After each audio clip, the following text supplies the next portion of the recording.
Faktor-faktor kemunduran peradaban Islam di dunia.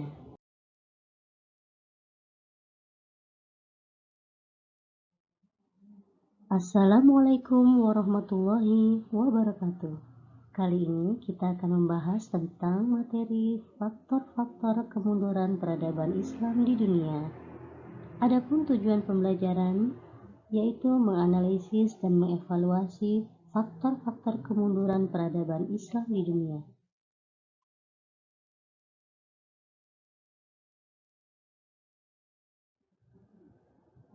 Adapun faktor-faktor kemunduran peradaban Islam pada masa Bani Umayyah yaitu adanya sistem pergantian khalifah, adanya konflik-konflik politik yang terjadi di masa Ali yang menyedot kekuatan pemerintah.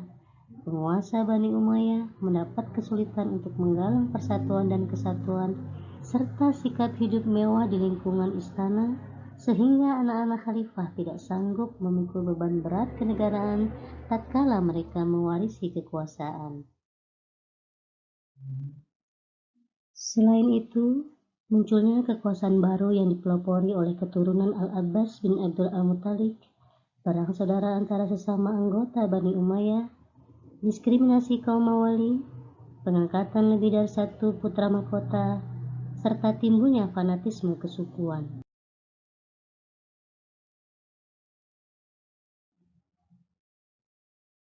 Adanya diskriminasi pada kaum Syiah, adanya pemberontakan oleh Bani Abbasiyah, figur khalifah yang melemah, konflik dengan Kristen, tidak adanya ideologi pemersatu, perilaku penguasa Islam jauh dari aturan Islam, dan perlawanan kaum Khawarij.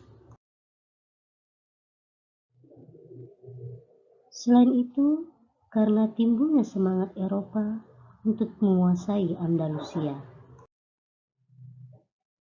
Adapun faktor-faktor kemunduran peradaban Islam pada masa Bani Abbasiyah yaitu perebutan kekuasaan antara keluarga Bani Abbasiyah, kemewahan hidup di kalangan penguasa, konflik keagamaan, banyaknya pemberontakan, dominasi bangsa Turki, dominasi bangsa Persia, dan pemisahan agama dan kekuasaan.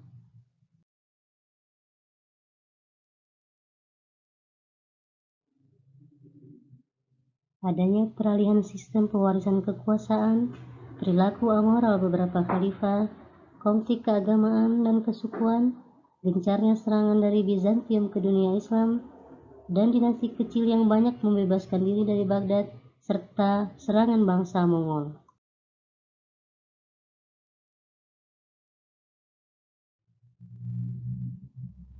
Adapun faktor-faktor kemunduran peradaban Islam pada masa Kerajaan Safawi adalah terjadinya dekadensi moral yang melanda pemimpin Kerajaan Safawi, terjadinya perebutan kekuasaan dalam keluarga istana, pasukan Abbas I yang budak tidak memiliki mental yang kuat, para syekh yang kurang baik dalam memimpin negara, serta konflik yang panjang dengan Kerajaan Utsmaniyah yang relatif kuat.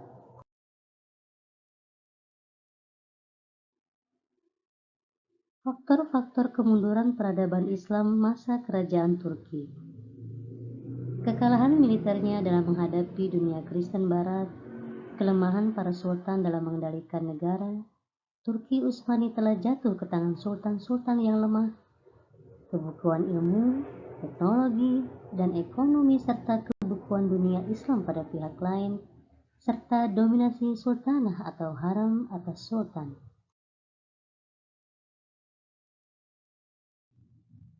Selain itu, merajalelanya korupsi yang menjalar ke semua lapisan unsur pemerintah dan militer, adanya kompleksitas bangsa dan agama, kesulitan ekonomi dan keuangan, dan karena masih bercokolnya sistem kekuasaan pemerintah yang absolut.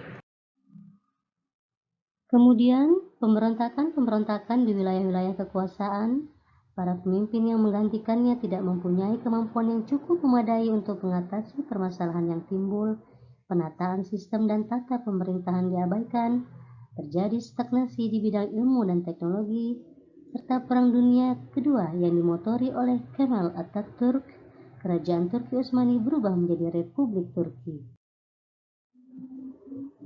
Faktor-faktor kemunduran peradaban Islam pada masa Kerajaan Mughal India, yaitu terjadi stagnasi dalam pembinaan kekuatan militer sehingga operasi militer Inggris di wilayah-wilayah pantai tidak dapat segera dipantau oleh kekuatan maritim Mughal.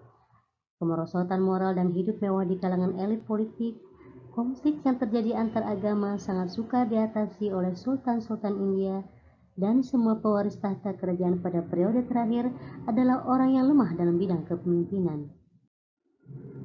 Adapun faktor-faktor penyebab kemunduran peradaban Islam di dunia, yaitu semakin jauhnya umat Islam dari ajaran Al-Quran dan Hadis, umat Islam kehilangan nilai-nilai, prinsip dan paradigma serta konsep dalam hidup, kurangnya persatuan dalam Islam, banyaknya yang tidak menyukai penerapan Islam secara kafah dari dalam umat Islam itu sendiri, konflik politik dan kepentingan di kalangan umat Islam, para penguasa mementingkan diri sendiri dibandingkan kemaslahatan umat, serta hilangnya semangat dan keberanian dalam berjuang di segala bidang. Hikmah dan manfaat mempelajari faktor-faktor penyebab kemunduran Islam di dunia.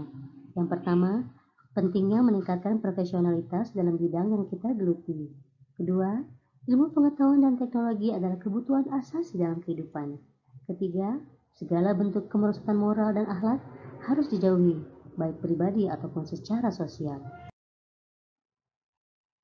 Demikian materi kita kali ini. Terima kasih. Jazakumullahu khairan katsiran. Wassalamualaikum warahmatullahi wabarakatuh.